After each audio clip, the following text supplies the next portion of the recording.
I was born in Sydney, Australia. I grew up in the suburbs with my mum, dad, 2 older sisters and 2 younger sisters. This is where I went to school. This is where I played basketball. And these are the flats I grew up in. My parents moved to Cabramatta in the early 1980s. They came to Australia as refugees from the Vietnam War. My name is Phuong and I am Australian.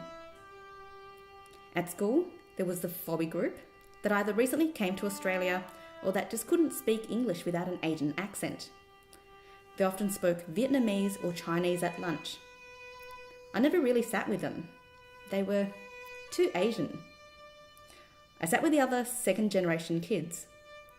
We spoke English, read Cosmo, and talked about boys. I went to Vietnam for the first time in 2006. Others had told me it was very dusty and hot, and I came prepared for all that. But upon landing and stepping out into the city, what I didn't expect was the feeling like I just came home. During the next few weeks, I began to meet and learn the names of so many different relatives I had not known. And there were so many of them. I wanted to get to know and experience what it was like to be living in Vietnam. I wanted to be treated as a local Vietnamese person.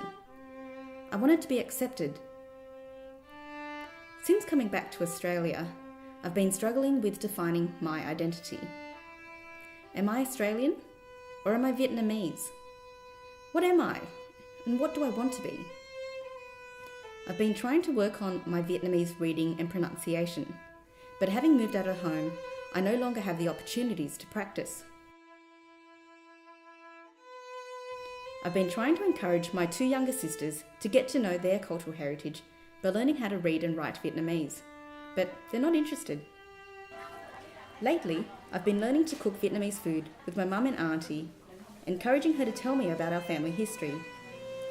It's changed the way I see her, and it's made me realise a lot of the things I took for granted or dismissed are treasured and vital parts of my own identity. Speaking to old high school friends, I found this is not just my story. Many of them feel the same way. I'm from a generation of Australians who felt we needed to dismiss our cultural heritage to be successful. We were always taught that we lived in a multicultural country, but it's only now we're really starting to see and hear more diverse voices.